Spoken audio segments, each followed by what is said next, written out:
Hey everybody, Shoebox Legends. Thanks for joining me for another episode today. And as I'm trying to get in the habit of doing on Sundays, this is going to be a Signature Sundays video where we look at some of the many autographed cards that I've accumulated in my 15 years or so since I got back into collecting as an adult.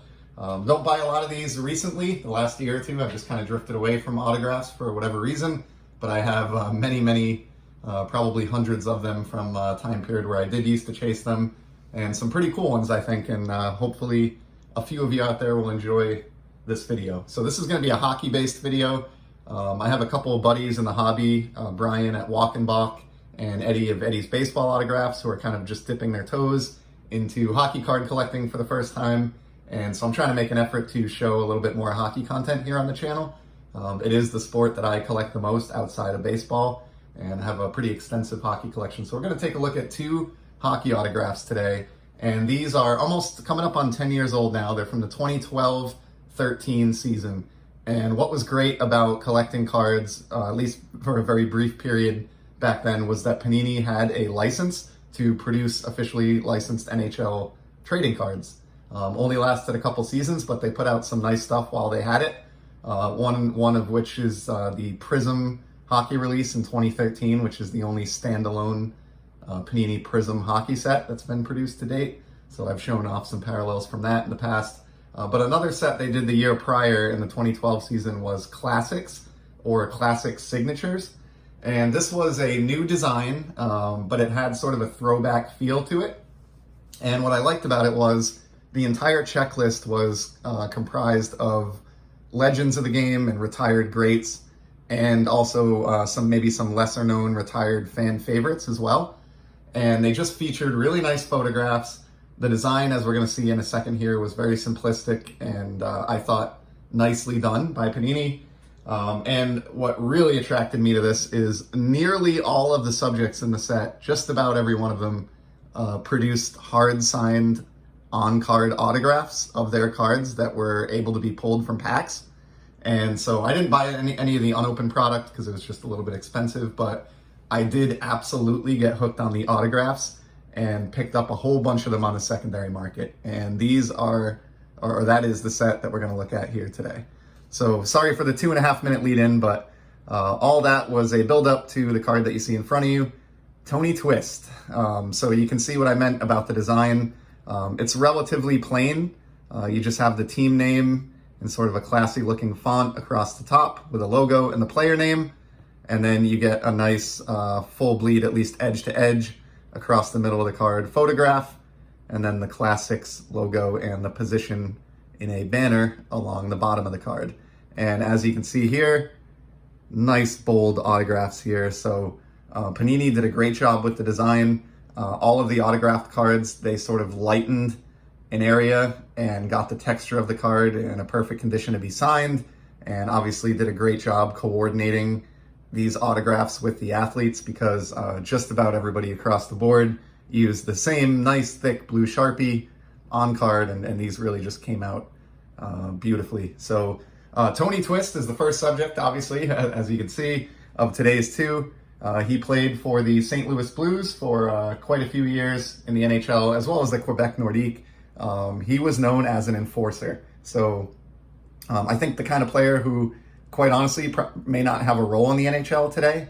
The game has sort of changed and adapted over the last few years.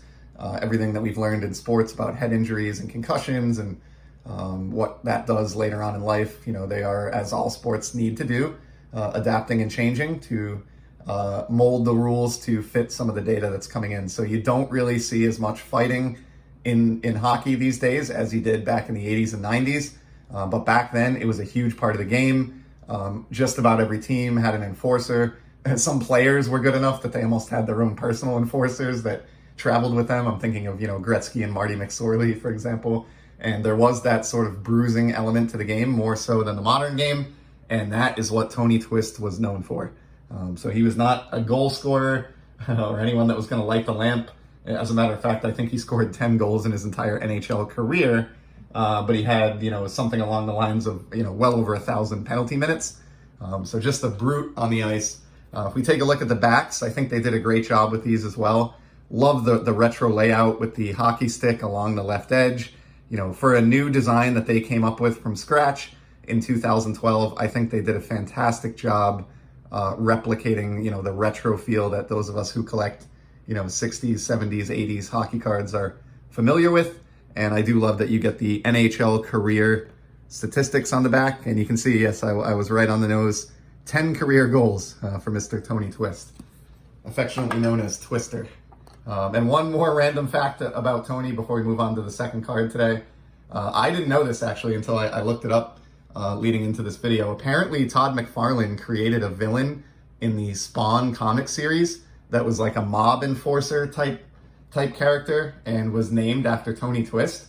And Tony took exception to that and ended up in years of lawsuits and, you know, legal battles with McFarlane. And in the end, I think settled to the tune of like $5 million or something, just because he wasn't pleased with the way his name and the character that was done in his likeness, you know, was kind of portrayed in that series without his permission. So yeah, random factoid there about Tony Twist.